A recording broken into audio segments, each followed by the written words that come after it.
శ్రీమతే రామానుజాయ నమః. ఈరోజు మంచి మాట. పూర్వం ఒక గ్రామంలో నిత్యం విష్ణు పూజ చేసే విష్ణు భక్తుడు ఉండేవారు.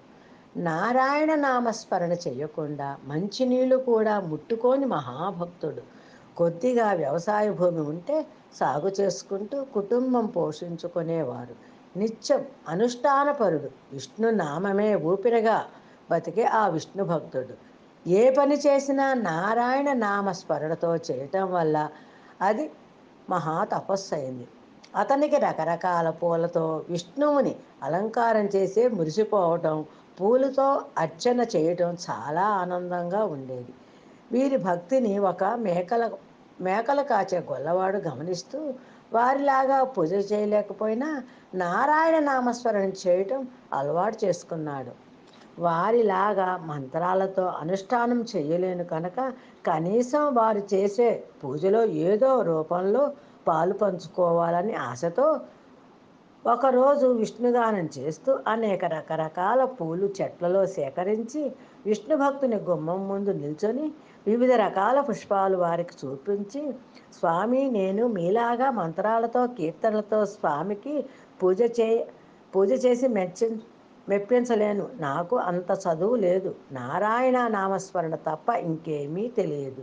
మీరు చేసే విష్ణు పూజ నాకు చాలా ఇష్టం.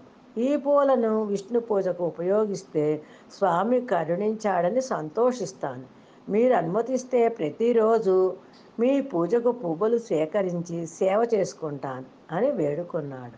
ఆ మహాభక్తుడు ఆయన అతన్ని గమనిస్తున్నాడు. ఆ గొల్లవాని మొహంలో అమాయకత్వం తప్ప అసూయ, అహంకారం లేదు. చదువు లేకున్నా మాటల సంస్కారం ఉంది. పేదవాడు శుభ్రంగా ఉతికిన వస్త్రాలు ధరించాడు. పైగా నారాయణ స్మరణతో పువ్వులు తెస్తాను అంటున్నాడు. ఇస్తున్నది విష్ణువుకే కదా అని చాలా సంతోషంగా అలాగే కానివ్వని ఒప్పుకున్నారు.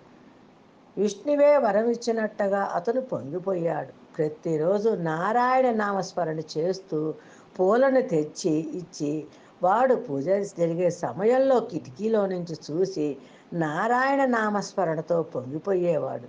ఇలాగే కాలం గడిచింది. ఇరువురికి కైవల్య ప్రాప్తి కలిగింది. విష్ణు భక్తుడి కోసం విష్ణు గణాలు వచ్చారు. గొల్లవాని కోసం విష్ణు పూల పల్లకిని పంపిస్తాడు. అది గమనించిన విష్ణు భక్తుడు ఆ గొల్లవాన్ని తీసుకొని వెళ్ళటానికి ఆ పల్లకి వచ్చింది. ఎందుకు అని అడిగారు. అతను మహావిష్ణు భక్తుడు. నారాయణ నామస్మరణతో ప్రతినిత్యం నామస్మరణ చేస్తూ ఒక మహావిష్ణు భక్తుడికి చేసే విష్ణు పూజకు భక్తిగా పూలు సమర్పించేవాడు. అతన్ని భక్తిగా సేకరించే సమయంలో ఆ పూలు విష్ణు పాదాలు చెంతకు చేరేవి. అతని భక్తికి మెచ్చి అతను ఒక భక్తుడికి మంచి మనస్సుతో సహాయంగా చేయటం వల్ల తన కర్మల నుండి విముక్తి కలిగి ఆ విష్ణువే పూలపల్లికిలో పంపారు అని వివరిస్తారు. ఆ ఆ విష్ణు భక్తుడికి ఆశ్చర్యంతో పాటు నిస్వార్థమైన సేవకు దక్కిన ఫలితాన్ని చూసి ఆనందం పడ్డారు. విష్ణుగణాలతో వెళ్ళిన విష్ణు భక్తుని కన్నా ముందే పుష్పపల్లకీలో ఆ గొల్లవాడు విష్ణువు సన్నిధిలో చేరుకున్నాడు. తోడుంటున్న తోడనే ఉన్నాడు. లేదంటన్నా లేనే లేడు. కాదంటన్నా కానే కాడు. విశ్వదాభిరామ వినరభేమ. భగవంతుని విషయంలో నమ్మేవారు కొందరు, నమ్మని వారు కొందరు, అటు ఇటు కొందరు ఉంటారు. భగవంతుడు కూడా అలాగే ఉంటాడు. నారాయణుడు ఉన్నాడు అని పూర్తిగా నమ్మి సంపూర్ణమైన భక్తి విశ్వాసములతో ఎవరైతే ఆయన్ని సేవిస్తూ ఉంటారో అటువంటి వారు ఎప్పుడైనా ఆపద వచ్చినప్పుడు నారాయణ నీవే దిక్కు అని తలిస్తే చాలు, తప్పకుండా ఆదుకుంటాడు. అదేవిధంగా లేదు అన్నవారికి లేనట్లుగా, కాదు అన్నవారికి కాదట్లుగా ఉంటాడు. భగవద్గీతలో శ్రీకృష్ణుడు కూడా అదే చెప్పాడు.